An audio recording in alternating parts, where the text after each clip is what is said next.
Friends, ఇప్పుడే అందిన వార్త. పెట్రోల్ డీజిల్పై గుడ్ న్యూస్ చెప్పిన కేంద్రం అంటూ వార్తలు అయితే వస్తున్నాయి ఫ్రెండ్స్. మరి ఏం గుడ్ న్యూస్ ఏంటి అనేది చూసేద్దాం ఫ్రెండ్స్. వివరాల్లోకి వెళ్ళే ముందు దయచేసి లైక్ చేసి షేర్ చేసి సబ్స్క్రైబ్ అయితే చేసి మరిన్ని లేటెస్ట్ అప్డేట్స్ కోసం బెల్ ఐకాన్ అయితే క్లిక్ చేయండి ఫ్రెండ్స్. వివరాల్లోకి వెళ్ళిపోదాం ఫ్రెండ్స్. అయితే దేశీయంగా వెలికి తీస్తున్నటువంటి ముడి చమురుపై కేంద్ర ప్రభుత్వం కీలక ప్రకటన చేసింది. వీటిపై విండ్ఫాల్ గెయిన్స్ ట్యాక్స్ను రద్దు చేస్తున్నట్లు తెలిపింది. కొన్ని నెలల పాటు జరిగిన విస్తృత చర్చలు, సమాలోచనల అనంతరం క్రూడ్ ఉత్పత్తులతో పాటుగా పెట్రోల్, డీజిల్, విమాన ఇంధనం ఎగుమతులపైన ఈ పన్ను తొలగించారు. ఈ నిర్ణయం తక్షణమే అమల్లోకి వస్తుందని కేంద్ర ప్రభుత్వం తెలిపింది.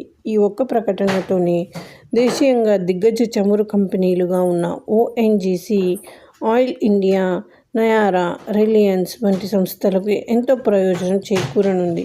వీటిపై భారీగా పన్ను భారం తగ్గనుండడంతో వాటి మార్జిన్లు గణనీయంగా పెరిగే అవకాశం ఉంది. అంతర్జాతీయ మార్కెట్లో చమురు ధరలు భారీగా దిగొస్తుండడంతోనే కేంద్రం విండ్ఫాల్ ట్యాక్స్ తగ్గిస్తున్నట్లు నిర్ణయం తీసుకుంది.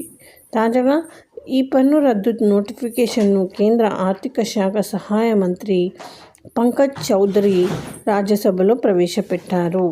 విండ్ఫాల్ ట్యాక్స్ పన్ను రద్దుపై పెట్రోల్ ధరలపై నేరుగా ఎలాంటి ప్రభావం చూపించదు. అయితే అంతర్జాతీయంగా పెట్రోల్ ధరలు తగ్గుతున్నందున భవిష్యత్తులో కేంద్రం ఈ ఇంధన ధరల్ని తగ్గించే అవకాశాలు ఉంటాయి. చాలా కాలంగా దేశంలో పెట్రోల్, డీజిల్ ధరలు స్థిరంగా ఉంటున్నాయి. హైదరాబాద్లో లీటర్ పెట్రోల్ ధర ప్రస్తుతం 107.46 వద్ద ఉండగా డీజిల్ లీటర్కు 95.70 వద్ద ఉంది. సో ఇది ఫ్రెండ్స్, ఈ విధంగా వార్తలు అయితే వస్తున్నాయి. Please like, share and subscribe. Thanks.